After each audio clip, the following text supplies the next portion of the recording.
Muy buenas tardes, muy buenos días o muy buenas noches, dependiendo de dónde nos vea y cuándo nos vea. En qué zona de la Eso, galaxia nos oigas, nos veas, muy buenas lo que sea. he decidido cambiar la entradilla ya. Ay, que baja Y casi de... la cago, casi digo, hola, ¿qué tal? Carmita, te estoy viendo y te has hecho algo y no me fío. Es que yo he Me entrado he aquí, cortado, te has cortado sí, el me pelo. he Es que yo he cortado el pelo. entrado hoy a la zona A de lo grabación, a loco.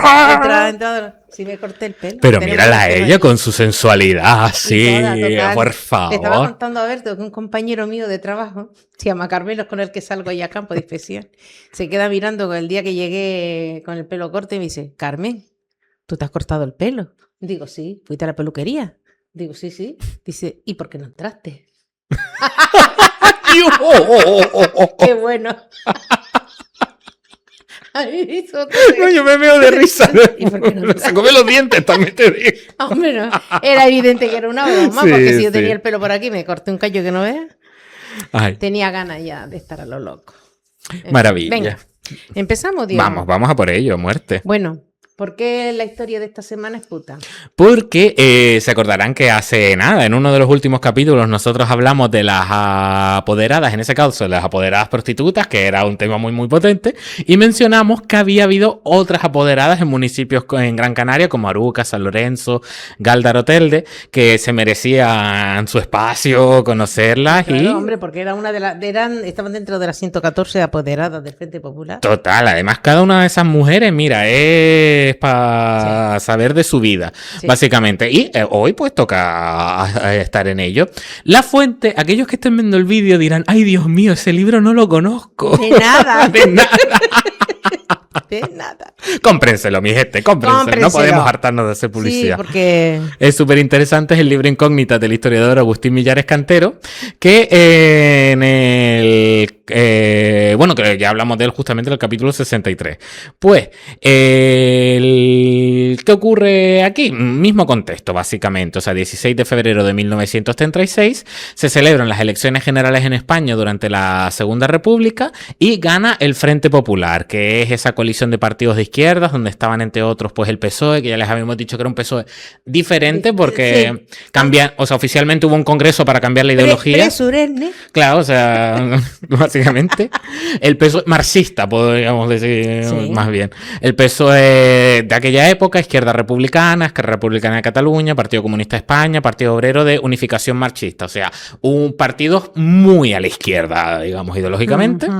Y como les habíamos dicho, aquí ¿qué ocurre en Gran Canaria? Pues que la afiliación de las mujeres en los partidos de izquierda y en los sindicatos era muchísimo, pero enormemente menor que la de hombres. Seguro que los de la derecha también, pero bueno. Total. Frente Popular. Estamos hablando del Frente Popular, aunque ya alguna vez hemos mencionado también que la derecha, que las mujeres tuvieron un papel súper importante Sí, en esas elecciones en la y en derecha. este libro habla de mujeres de Sí. la derecha, de la que ya hablamos. Que es de súper alguna. también de reconocer que luego Sí. también se olvidaron de ellas en 10 segundos, Hombre, ¿sabes? por O sea, bueno, y de estas, de todas, desgraciadamente. Tú me dirás. Total. ¿Qué tenían en común muchísimas de estas mujeres apoderadas del Frente Popular? Que por cierto, que no lo hemos explicado, para quien no lo sepa, los apoderados son aquellos que durante las elecciones se encargan de comprobar que todo sale de acuerdo a... Iban por parte de los partidos. Iban por parte de Cada los partidos. Tiene sus apoderados. Sus apoderados apoderadas. y van vigilando, pues claro, que no se incumple la normativa, que aquí no está votando alguien 2 veces, que todo va normal. Que estén las papeletas, eso, que todo vaya bien. Exacto. ¿Qué tenían en común todas estas apoderadas? Pues la gran mayoría su condición de analfabetas, ya que el acceso a la enseñanza de las mujeres estaba limitadísimo en comparación a los hombres. Además era, bueno, seguramente en los municipios de donde nos estén escuchando habrán escuchado alguna vez, no, aquí fue la escuela de niñas, que siempre abrió más tarde que la escuela de niños. En todos lados. Y esto era así, además, porque muchas de estas mujeres apoderadas pertenecían a familias empobrecidas que se veían obligadas estas familias a poner a las niñas a trabajar desde jovencitas. Sí. Lo que pasa en muchas familias que solo puede estudiar 1 o 2 como máximo. ¿Quiénes? Los chicos. Y las chicas trabajar para apoyar a la familia. Joder. Mi madre entró en la escuela, creo que a los 6 años. Mi abuela la quitó a final de semana y empezó a trabajar en el almacén. Y con 8 años, ya tan orgullosa, me decía que ella con 8 años cobraba el sueldo de una mujer. Qué fuerte. Claro, eso es... Para ella era un orgullo, claro. Con 8 años cobraba igual que las compañeras. Sí. De las mujeres. Empaquetando tomate.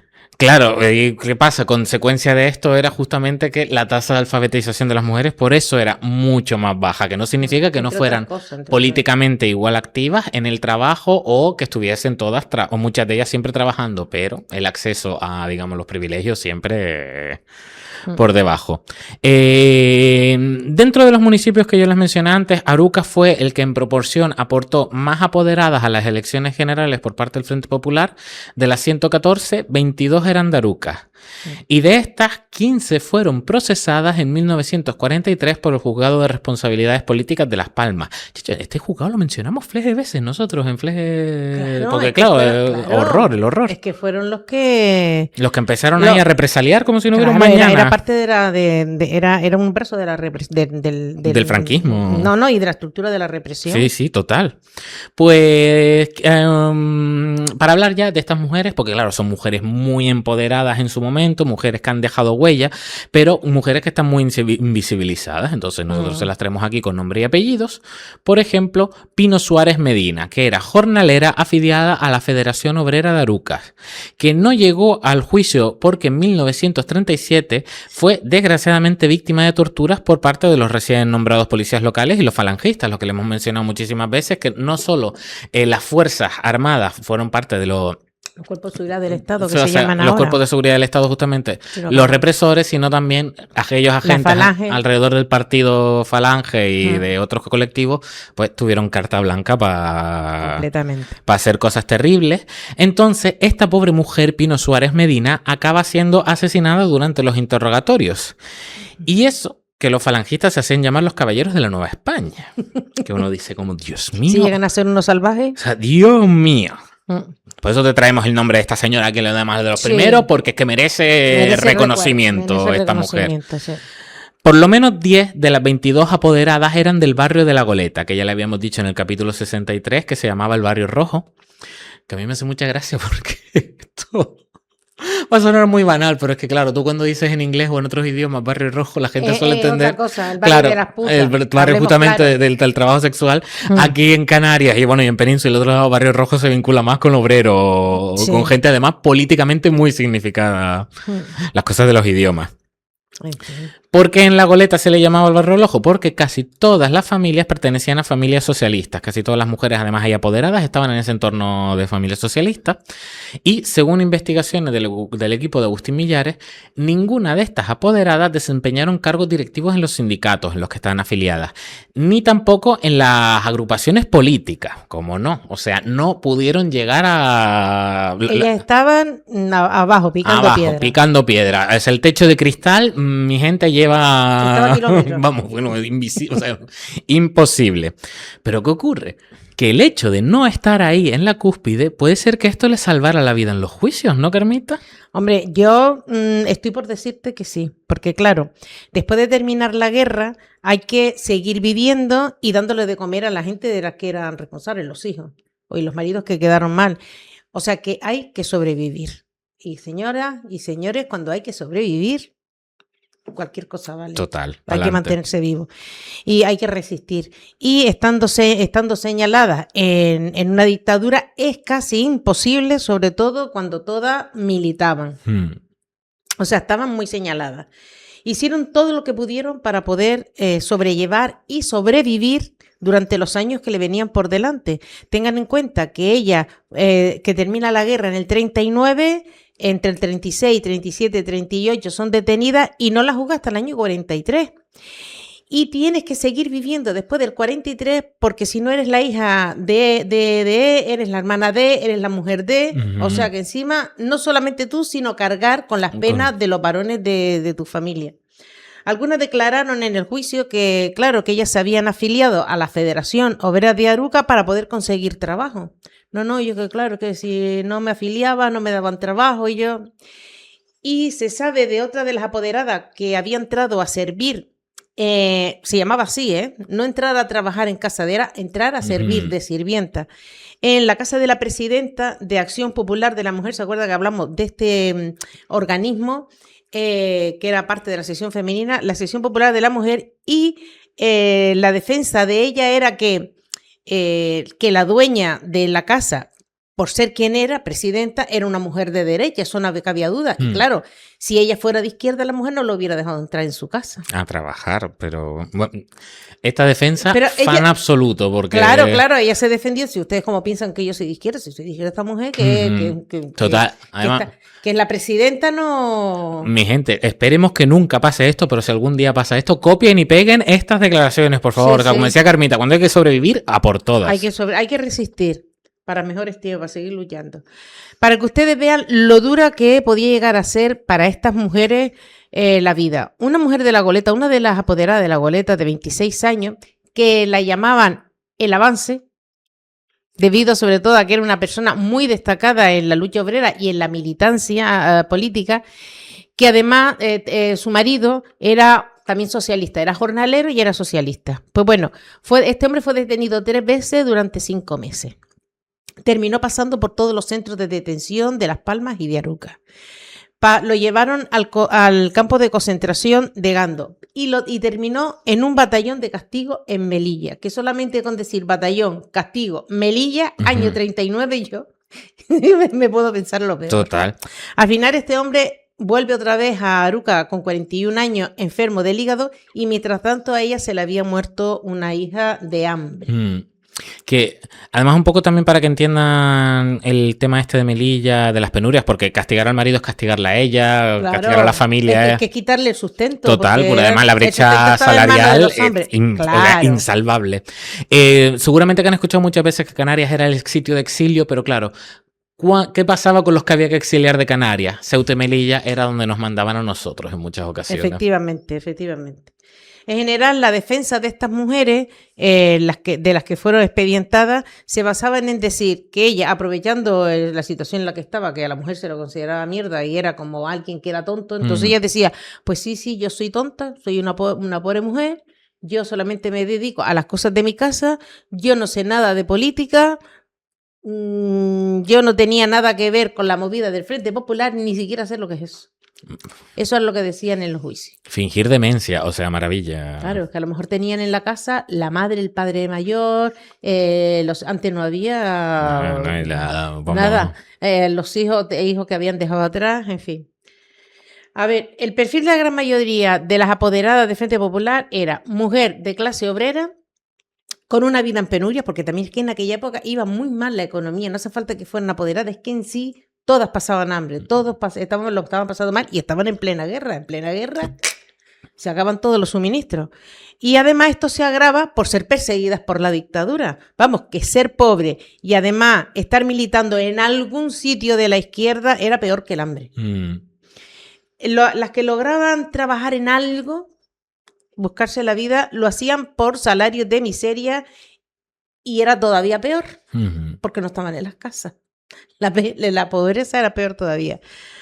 Y aquí quiero hacer un paréntesis porque creo que lo merece. Ellas no fueron las únicas que sufrieron. O sea, en Aruca hubo una represión tremenda y allí arrasaron Sota por Malilla. Para que tengan como muestra, muchos vecinos y muchas vecinas fueron represaliadas, otras fueron enviadas a centros de concentración. Hubo gente que perdieron lo poco que tenían porque se los incautaron, y todo esto después de haber pasado por el Tribunal de Responsabilidades Civiles.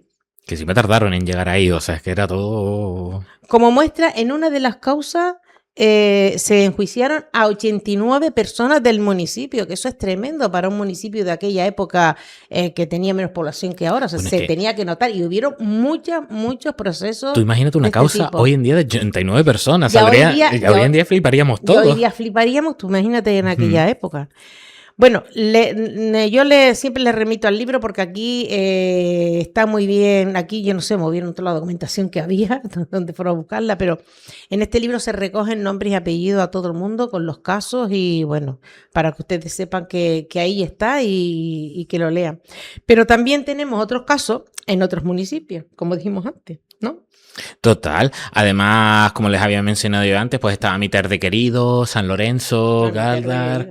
Claro, unos ahí. Yo que no soy de Terde, pero me reconozco como Terde hace años. Como majorero de Terde, entonces, que además ya me sale Terde. Que es como se dice. ¿Y tú sabes la L para qué está? ¿Para qué? Para mandarte a la mierda. Eso me lo enseñaron, a mí se me quedó grabado en el alma. Bueno, volviendo a estas señoras que lo merecen toda nuestra atención, en verdad. En el caso de Telde, habían 3 apoderadas, en San Lorenzo 3, en Galdar 2. Esto es una muestra de justamente el poder que, o sea, la representación en comparación a Arucas, que estaban muy movilizadas las mujeres allí. Estas fueron más bien individualidades. Pero claro, aquí eso justamente se trataba de mujeres que iban no tanto en colectivos, sino ellas, bueno, sí dentro de sus colectivos, pero no había unas agrupaciones tan fuertes femeninas detrás, no formaban parte de un colectivo de izquierda mucho más organizado, aunque sí militaban en algún partido o en algún sindicalismo, en algún sindicato. Una de ellas, por ejemplo, San Lorenzo. Recuerden que San Lorenzo es este antiguo municipio que estaba donde estaba Tamaraceite, San Lorenzo, en Las Palmas, la Cruz de Piedra, Guanarteme, sí, bueno, la mitad de Las Palmas, en verdad, casi. Sí. Era de San Lorenzo, el Barranco de Unzoilo, el otro día lo descubrí yo, sí, el Barranco de Unzoilo está ahí casi. En el centro de Las Palmas, sí, llega casi a la costa, ¿sabes? Sí, sí. Pues en un San Lorenzo había una mujer que, por ejemplo, se llamaba María del Pino Rivero González, de 28 años, que no sabía ni leer ni escribir, era del barrio de la Montañeta en Tamaraceite, y también, según la documentación y la tradición oral, pues este sitio era otro nido de rojos, básicamente. Ella pertenecía a una familia de izquierda, estaba movilizada como apoderada. Y un hermano suyo, que era jornalero, fue condenado a cadena perpetua por haber participado en los sucesos del 18 y 19 de julio, que en este caso son aquellos que fueron de la gente que defendió el gobierno legítimo de la República. Aquí hablamos de eso cuando tocamos el municipio. Sí, aquí cuando estuvieron dándolo todo, bueno, cuando fue lo de San Lorenzo, que luego también le estuvimos contando lo de Eduardo Sáez dando vueltas por ahí, o sea, sí. Entonces el Wolf, todos esos días así de darlo todo fuerte.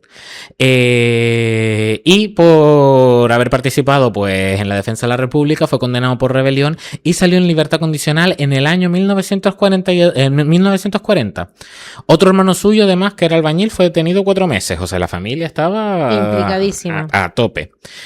También en el mismo sitio pues estaban Manuela Medina Alfonso y Josefa Ramos Enríquez, que eran las 2 amas de casa, en este caso instruidas, y que eran del Lomo de San Pedro. Manuela tenía un hermano que era jornalero, que también estuvo detenido 4 meses. Es decir, que eran mujeres muy comprometidas con el sindicalismo y con la militancia política porque lo vivían de cerca, o sea, era de su propio entorno familiar, ellas mismas también como apoderadas.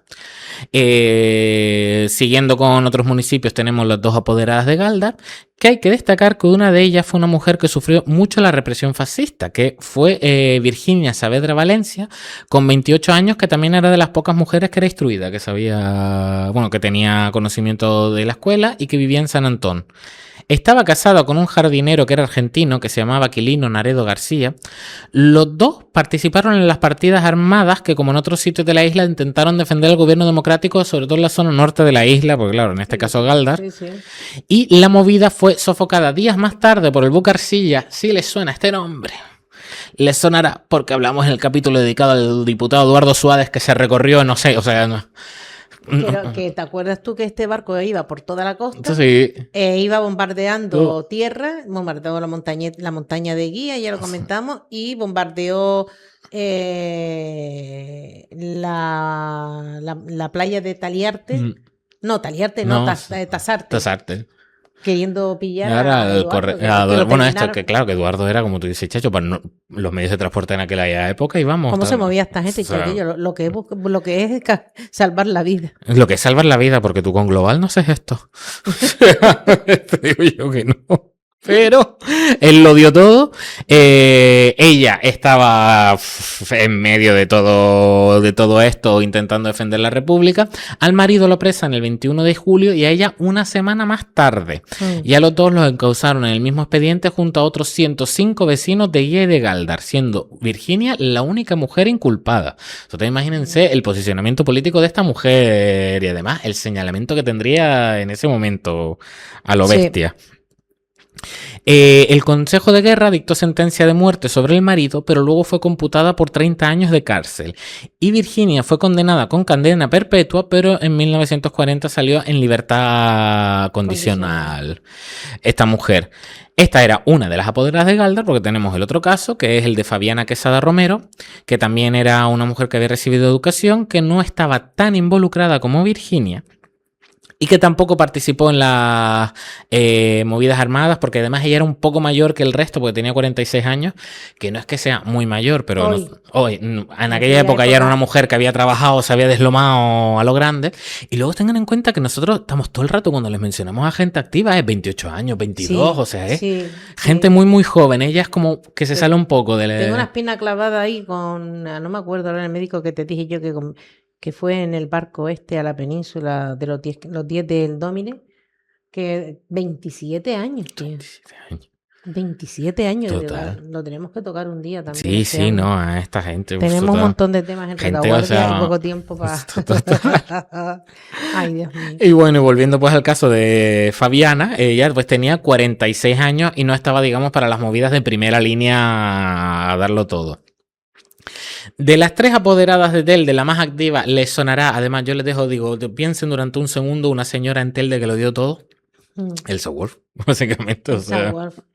Qué cariño le cogí yo a esta mujer. Sí, o sea que le dedicamos un capítulo ahí. Creo que fue además el primer capítulo que le dedicamos a alguien en concreto en la historia puta fue a Elsa. Sí. Porque, vamos, se lo merecía porque fue una mujer muy destacada políticamente y sindicalmente en el sureste de Gran Canaria. No, y muy coherente. Y muy coherente además. Ella fue, digamos, la más famosa que tiene en el capítulo referente para escuchar sobre ella, pero hay otras 2 apoderadas de Telde, ¿no, Carmita? Que también tuvieron un vídeo interesante. Sí. Una de ellas, una de las que vamos a contar, de las otras 2 que quedan, es una maestra nacional, una maestra de escuela nacional que le decían, que se llamaba María Serina Pestana Lorenzo.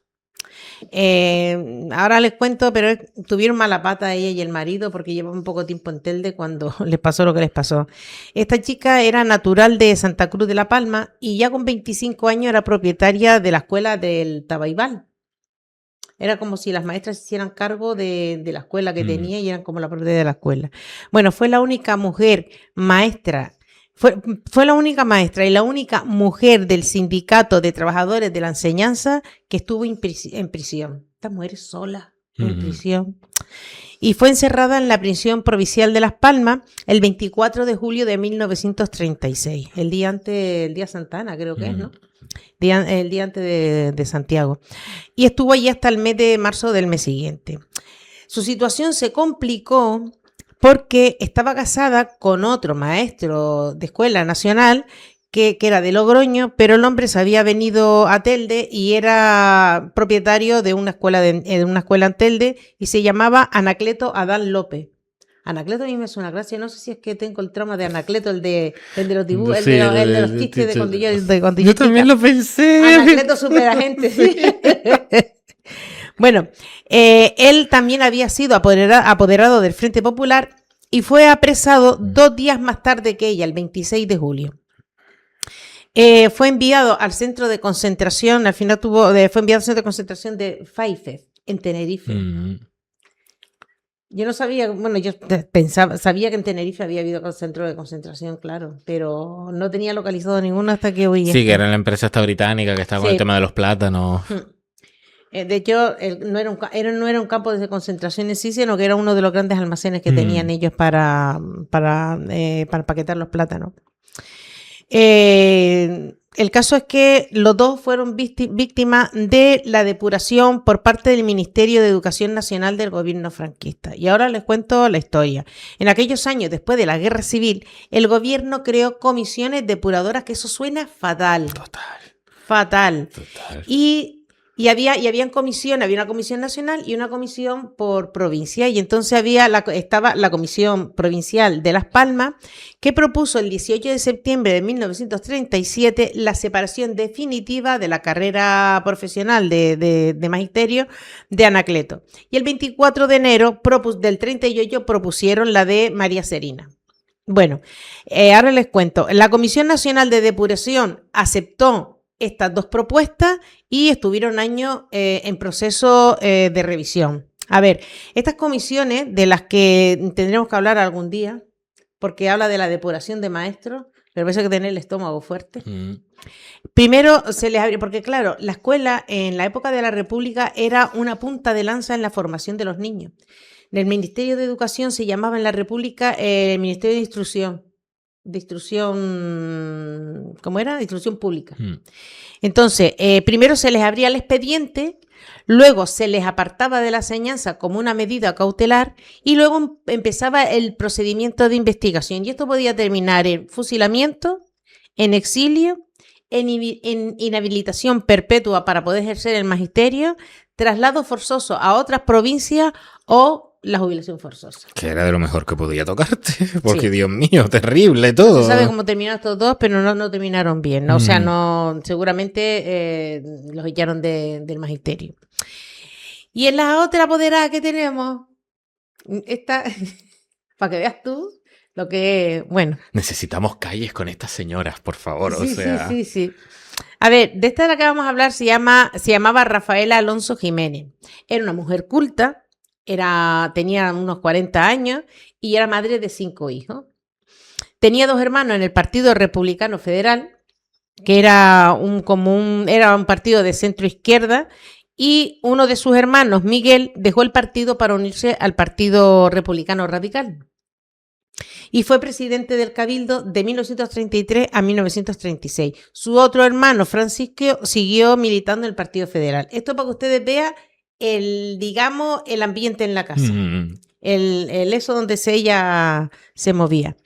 Pero durante la investigación que hizo la alcaldía y que hizo también la Guardia Civil, ¿qué pasa? Que descubren que esta mujer es una heredera, que tenía terreno. Y yo creo que para los chicos que en la isla eran como latifundios, había heredado terreno y tenía varias casas en Telde. ¿Qué crees tú? ¿La hicieron pasar por el tribunal? Bueno, yo la verdad que siempre pienso que el dinero fue de milagro. Bueno, pues terminaron imponiendo una multa de 75 pesetas y dejándola libre el 28 de octubre del 41. ¿Qué? O sea... Mira, no, escapó, tuvo muchísima suerte. No, escapó loca por ser heredera. No solamente por eso, sino que se le podía haber quedado con todas sus propiedades. Sí, porque muchas de los grandes de las grandes fortunas que hay hoy en España vienen de lo que le robaron a otra gente y se lo repartieron a los amigos del régimen. Y en este caso, Rafaela escapó, porque además el hermano presidente del Cabildo durante la República. Igual tenía conocidos en la ESO fascista porque ella la ficharon como simpatizante del Frente Popular. Y por eso fue que la pillaron, que la detuvieron. Yo igual con todo esto, a mí la que más me fascina es la señora Drucas que dice, ¿cómo voy a ser yo de izquierda si entro a trabajar? En una casa de la presidenta de la Casa de la Acción Popular. La Acción Popular de la Mujer. Dios mío, o sea, es que esto... Es que me van a decir ustedes a mí que la presidenta es tonta. ¿Que me va a contratar siendo yo de izquierda? Por favor. No, que alguien ha engañado a la presidenta. Ese es como el cuento del emperador que iba desnudo.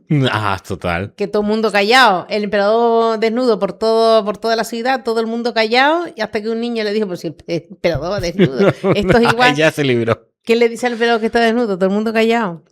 Pero vamos, estos son estas historias muy, muy potentes que nos gusta traerles a ustedes. De vez en cuando. Sacamos estas historias para que la gente que no la viviera, porque mucha gente no la ha oído Yo crecí, yo creo que hasta los años 80, mi padre, mis tíos, mi abuela, me contaban cosas de la guerra, de lo que pasaron, de la guerra que pasaron, de cómo fue la guerra y tal. Y claro, la gente que vino después, mis hermanas no oyeron eso. Entonces, claro... Entonces, por eso ahora las hermanas de Carmita ven la historia puta y la escuchan. Claro, no, porque los obligo también. Si la más vieja de mi casa le pongo un correctivo si no lo hace. Vamos, maravilla. No, sino que queremos que ustedes se enteren de lo que pasó, lo que pasa cuando hay una dictadura, lo que pasa cuando se le quitan los derechos a la gente, que al final terminas por quitarte el derecho a la vida. Pues nada, yo creo que con esto ya por hoy Sí, vamos bien. Lo dejamos para la semana que viene. Sí, el de la semana que viene toca otro. Prometemos cambiar de libro. A ver si ¿sí? cumplimos. No, yo voy a descansar las incógnitas durante un tiempo. Total. Y nada, mi gente, millones de gracias. Y como siempre, denle me gusta, comenten. Si quieren suscribirse a Radio Faro Pa'lante. Muchas gracias a Berto y a Neri por dejarnos y soltar paridas y no echarnos con agua caliente. Por dejarnos la infraestructura de la radio. Total. El día que paguemos favores. Sí. Y ustedes sigan bienísimo por la vida, por favor. Venga, hasta la semana que viene. Chao.